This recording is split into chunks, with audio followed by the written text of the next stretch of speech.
beginning of Vayakhel mentions the idea that Betzalel is going to be building the Mishkan, and basically the architect of everything here. The pasuk says, "Vayomer Shel Bnei Saru Kara Hashem b'Shem Betzalel ben Uri ben Chol Matei Yehuda." When you look at the pasuk itself, the pasuk actually has an asnachta, has a semicolon in the middle. Re'u Kara Hashem b'Shem, Kama Betzalel ben Uri ben Chol Matei Yehuda. So the way we would usually look at it is that, see, Hashem has called the name of Betzalel to go ahead and build, but now it's a Ruka Hashem B'Shem. And notice that Hashem called B'Shem with the name Kama, and then Betzalel ben Uri ben Uri ben Chol Matei Yehuda. The Medrash goes on to explain this idea that when Hashem calls someone B'Shem, He calls them with a name. He's making a declarative statement that there's something special about the name, but that the essence of the person is a person's name. So the Medrash, in the beginning of the Medrash, Rabbah explains from a pasuk that we have in Koheles. The pasuk says, "Tov Shem Mishem and Tov, Uviyom Hamaves Miyom Hivaldo," which means a good name is better than fine oil, which most of you have heard this idea before. And the day of death is better than the day of birth. So what does it mean a good name is better than fine oil? Which means fine oil, something that a person has, can smell, can give off. It can give off a type of odor that's a beautiful and wonderful smelling odor, but that only lasts a certain amount of time. It's only going to extend a certain point. So the Medrash points out that if you brought a bottle of perfume, even if you poured it on a dead body, that perfume is only going to last a certain amount of time, and it's only going to extend to a certain distance.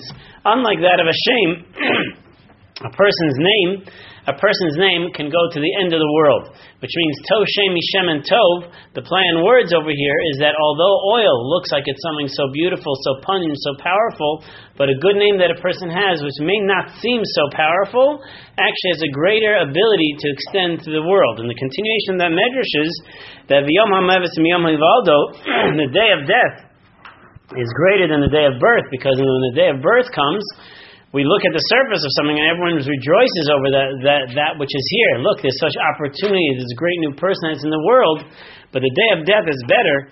The reason why it's better is because at that point you can look back at a person and see what they actually have accomplished and praise the soul for what they actually went through in this world and how they're able to survive and accomplish many things in the world. So what both parts of this pasuk is actually telling us over here is that on the surface certain things seem to be more exciting, more rejoiceful, if you will, more opportunities for rejoicing because of the fact that you know the smell of a perfume is greater.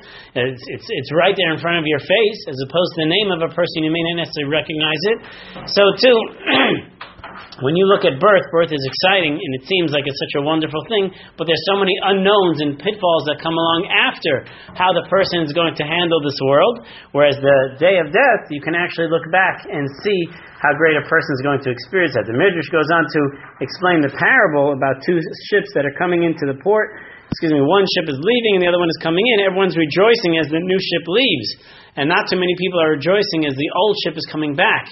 Whereas the one wise man notices and says, "You got it all wrong." As this ship goes out, you have no idea what is going to happen to this ship.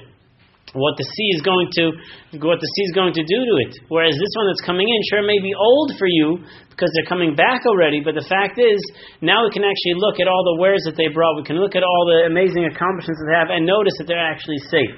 And that medrash is giving us a parable for the soul, and this is the idea of that Betzalel is called B'Shem, is that sometimes when you look at things, we don't necessarily see it in the ultimate glory of what it actually is. We look at what's in front of us, and that's what we're rejoicing over. And the world is telling us, or the medrash is telling us over here, that you have to look much deeper.